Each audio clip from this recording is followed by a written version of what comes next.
From the station working for you, this is WRTV News at 6, streaming now. Thanks for joining us here at 6 o'clock. I'm Nicole Griffin. First at 6, new information about a crash that killed a child in Lawrence. Police say a car hit an 11-year-old and a 15-year-old last night as they crossed Post Road near 42nd Street.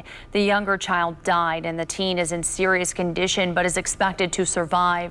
The driver stayed at the scene. Investigators initially said both children died. According to a joint statement released by Indianapolis City County Councilors Lakeisha Jackson and Keith Graves, the kids were brothers and were riding their bikes when they were struck. The statement goes on to say, quote, "Unfortunately, last night's accident was one of several in recent weeks involving cars and pedestrians or cyclists.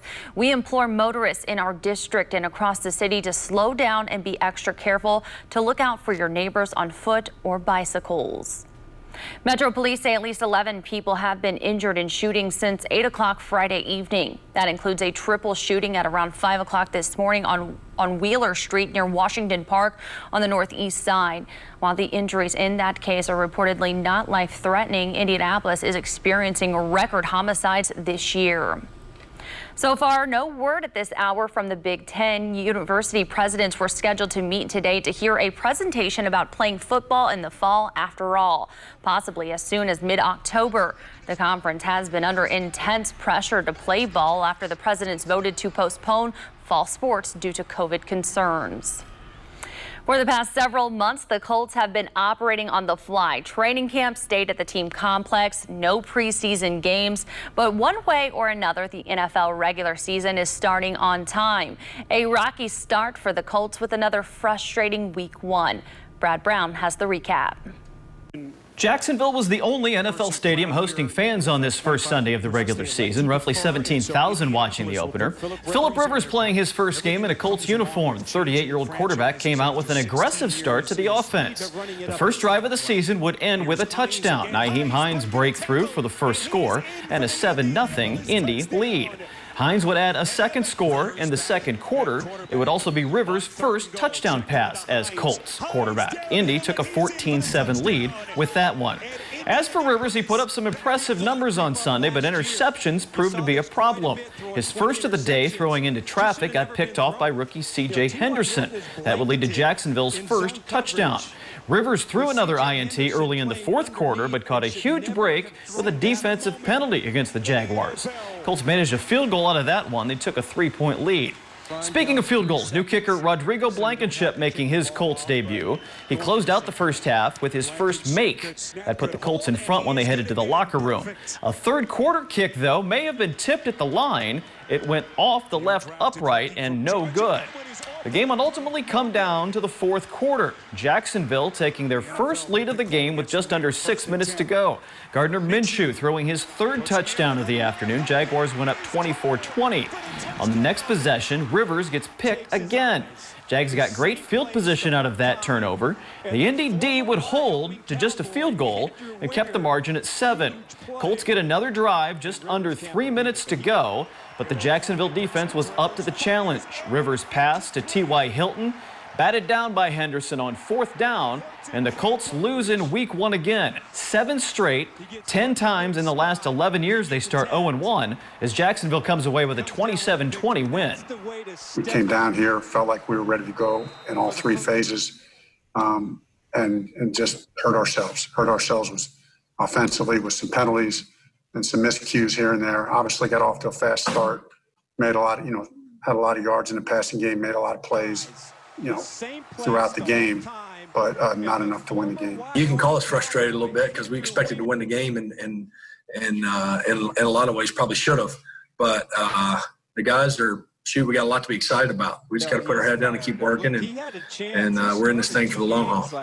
One injury of great concern for the Colts coming out of this first game. Running back Marlon Mack limped off the field in the second quarter. He had been holding his ankle. Coach Reich said after the game it was in fact an Achilles injury. Mack will have a further scan coming up on Monday. That could be a very big deal for the Colts offense, as that's their #1 running back, a pass catcher as well. We'll see how that turns out coming into this second week. Now the Colts won't play another division game until week 10. A very interesting calendar with that this season, but the next two are at home. The Vikings come here for the home opener coming up next Sunday. Brad Brown, WRTV Sports. Brad, thank you. IndyCar raced around the Mid-Ohio Sports Car Course again today. Another sold-out crowd of 6,000 fans on hand. One of the young stars in the series ruled the day. 20-year-old Colton Herta won the pole position in morning qualifying. He went on to win the race this afternoon, leading 57 of 75 laps. Alexander Rossi finished second. Points leader Scott Dixon finished 10th after a spin earlier in the race. Next up will be a pair of races on the IMS road course. Those will happen the weekend of October 2nd and 3rd. Now to the WRTV forecast. Meteorologist Kyle Mound standing by. And Kyle, what a beautiful Sunday, and there's still time to get outside and enjoy this weather. Yeah, Nicole, we got about 2 hours or so here until the sun officially sets, and we've enjoyed quite a bit of it here on our Sunday. We look at Bloomington. There are a few clouds out there, but they are starting to clear just a little bit. Your temperature making it into the 80s this afternoon. It's 80 degrees right now, 79 downtown, as well as in Greenwood and Muncie and Kokomo, coming in with a pair of 7s on the thermometer. We had that cold front that moved through last night, brought a few scattered showers to the area, but now those winds have turned around out of the northwest, under 10 miles per hour for us, and that's bringing in some of that less humid air. There you can see on the satellite and radar those clouds mainly south and east of Indy, and again, they will continue to kind of fade away here as we go through the next few hours. Your temperatures settling back to around 70 degrees here at 9 o'clock, and there is that sunset just a little before 8 o'clock tonight at 7:56. We'll get you ready for the week ahead, and the kids heading back to the bus stop in the morning with your Monday forecast. All right, Kyle, thank you. Hiring Hoosiers is WRTV's commitment to connecting you to job opportunities. Several major companies are holding career fairs this week. The Indiana Department of Transportation is hosting statewide hiring events from 10 to 3 on Tuesday. The department is looking to fill around 100 winter seasonal positions. Those jobs go through from November through March. Starting pay is $16 per hour. Amazon is holding a virtual career day on Wednesday. The company says it's more than just a job fair. Expert panels, workshops, and one-on-one coaching sessions will be available. And Kroger will hold a job fair from 2 to 7 on Wednesday. The grocery chain is looking to fill dozens of positions in Westfield, Carmel, Fishers, and on the north side of Indianapolis. For more information about those opportunities with Kroger, Amazon, InDOT, and many more companies, go to hiringhoosiers.com. Without additional federal funding, airlines can start cutting jobs next month. Airlines and even airports are facing a long road to recovery.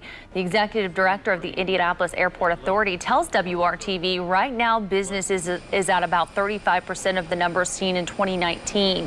To put that in perspective, air travel in Indianapolis fell about 95% in the early weeks of the pandemic. But Mario Rodriguez says flying plays such a major role in our society, and he's optimistic the industry will come back over time. Everything from a person getting to their vacation spot to a box mysteriously appearing on your front stoop. So it's part of our industry, it's part of our life, and unless Elon Musk figures out a way to slingshot us across the world, it's a fact of life. It will recover eventually, it'll take some time, and it'll change a little bit, but we're very bullish on the recovery. There are some positive signs for the airport. Several new flights have been added or announced recently to St. Louis, Memphis, Fort Lauderdale, Fort Myers, and Cancun. Now to the toll the pandemic is taking on Hoosier lives. 3,214 deaths in Indiana are now blamed on COVID-19. One newly reported death happened on Friday. 1,249 new positive cases were reported between August 27th and yesterday. COVID is one of the several major issues on spotlight on the presidential campaign trail. ABC's Andrew Dimber shows how the candidates are spending the weekend. The president in Nevada this weekend, a state he lost narrowly in 2016, holding another in-person rally Saturday night with no social distancing and very few in the crowd wearing masks. The Democrats are trying to rig this election because it's the only way they're going to win. Joe Biden with a very different approach to campaigning. No large crowds, social distancing, and wearing a mask. We are letting the science lead us. We are listening to the experts. You know, safety is of the utmost importance to our campaign. The Democratic nominee calling Trump's events reckless rallies. His campaign also responding to a new Politico report alleging Trump officials are interfering with CDC reports. The Biden ticket saying the Trump administration has been systematically putting political optics ahead of the safety of the American people. A new ABC News Ipsos poll shows 65% of Americans disapprove of the president's handling of the coronavirus pandemic. The president facing backlash after tweeting voters in the battleground state of North Carolina should go to polling sites even after voting by mail, then vote again if their ballot had not yet been counted. North Carolina Attorney General Josh Stein pointing out voting twice would be a felony, urging voters to not do what the president directs. The Trump team clarifying the president's post by saying ensuring your vote is counted is not a nefarious act, but a basic American right. As Western states deal with devastating wildfires, climate change is likely to be an important issue for some voters. But you know, it is about forest management. Please remember the words, very simple. Forest management. But Oregon Senator Jeff Merkley says this is not just about raking the forests. The Cascade snowpacks have gotten smaller, our forests have gotten drier, our ocean has gotten warmer and more acidic. The fires destroying entire towns in Oregon, California, and Washington. The only moisture in eastern Washington was the tears of people who've lost their homes. Andrew Dimber, ABC News, Washington, D.C. Andrew, thank you. Coming up, a musical performance with a powerful message. And just ahead. It's absolutely terrifying. I feel like it's Game of Thrones. Winter is coming, and I'm scared. Outdoor dining has helped some restaurants stay afloat during the pandemic. So what happens when it gets cold? How some businesses and cities are preparing.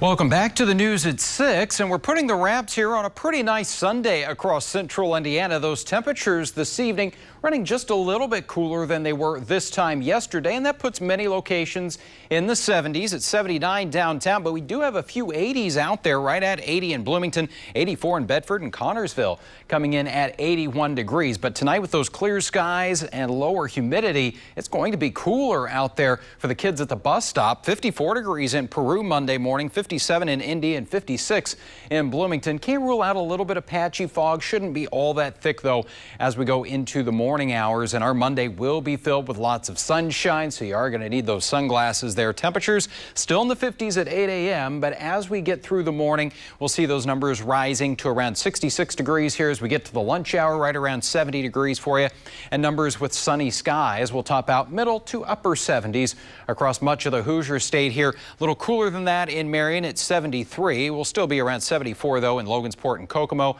That average high is in the upper 70s, so not too far from the mark here. As we make our way toward I-70 in areas to the south, those numbers jump just a little bit. We'll be close to that 80-degree mark around Sullivan, Bedford, Seymour, Columbus, Bloomington, all coming in at 79 degrees. While our weather is very quiet here in central Indiana, it is very active in the tropics. There are officially 4 tropical systems out there right now, and even a couple more that the National Hurricane Center is keeping an eye on. But it's this one here in the Gulf of Mexico. This is Tropical Storm Sally that right now kind of has the attention. It is churning out there and expected to make landfall in portions of Louisiana late tomorrow as a Category 1 hurricane. Then you see it pretty much stays off to our south. We may get brushed and bring in just a little bit of that moisture, and that would come with a cold front as we go toward the middle of the week. About a 20 to 30% chance of rain. So overall, it's going to be a fairly dry week for us, but TrueCast shows a little bit of that rain, especially as we travel south and east across the state. Those rain chances going up a little bit. Again, that's late Wednesday into Thursday. As we check it out now in the 7-day planning forecast, very nice weather here the next couple of days. No rain gear needed on Monday or Tuesday with sunshine. Highs in the upper 70s, a little warmer on Wednesday, but then that front and a few showers and storms will cool us back down. A very fall feel heading into next weekend. Lows in the 40s and highs in the lower 70s. Nicole? All right, Kyle, thank you. Well, outdoor dining has become a common sight due to the pandemic. This summer, Indianapolis and many other cities closed streets to allow restaurants to create patios. But as the seasons change, that will no longer be a comfortable option here in the Hoosier State and in many parts of the country. Scripps reporter Chloe Nordquist shows how some restaurants are preparing for this next challenge. We won a James Beard Award here. I think what we're known for is amazing food and service and great wine. Jennifer Jasinski is a chef and the owner of Crafted Concepts Restaurant Group. Rioja is one of the restaurants. We're just trying to plan, hope for the best, plan for the worst. Like many restaurants across the U.S., Rioja is struggling with bringing business back. Money's tight, so. And following physical distancing guidelines. The order that let us increase our patio sizes at each of our restaurants was a really big help over the summer. It got us to about 65 to 70% of our prior year occupancy. Outdoor space has been the saving grace for many. Places that have table service, approximately 3/4 are currently utilizing outdoor space, which is a very large percentage. And it's making up an average of 44% of daily sales, which is very high by historical standards. So almost half of their money currently is coming from outdoor dining. But outdoor space may present some challenges in the coming months. Equipment for outdoor dining, especially when it gets cold, gets expensive. Mike Watley is with the National Restaurant Association. What we found is that the average restaurateur is hoping to utilize their outdoor space for 2 months more from this point going forward. It's absolutely terrifying. I feel like it's Game of Thrones. Winter is coming, and I'm scared. It's not White Walkers, but I'm just scared of the occupancy. Jennifer is not alone. Many restaurants across the country are facing the same battle and searching for solutions. The city of Chicago is reaching out to help by hosting a winter design challenge, inviting the community to reimagine the winter outdoor dining experience. It's similar to how Larimer Square in Denver, Colorado, where Rioja is located, was reimagined by letting the community have a say. It wasn't just about the seating capacity, it was about the experience itself of being on the street. And really, it's worked. John Berge works for Urban Villages, the property management company in charge of Larimer Square, a prime example of the streetery concept. This quote-unquote streetery concept is this new one where you block off a street in an urban area and allow restaurants to take over some of that space. We're seeing that in a number of jurisdictions. Some of the things that we've been exploring is tent systems that could be heated, and that in a nice day you could roll up the walls. He says solutions really depend on the place. Seattle has been slower to reopen. The people in Seattle have been less willing to go out, and restaurants have been closed for longer. And so it kind of depends on the market, it depends on the weather, it depends on whether the people that live in these cities are ready to come out. As temperatures drop, there's all these hoops we have to jump through for less dollars. Restaurants are weighing the benefits and costs of seating diners outdoors. I haven't heard of anybody else having any other brilliant ideas that don't cost a ton of money. I'm Chloe Nordquist reporting.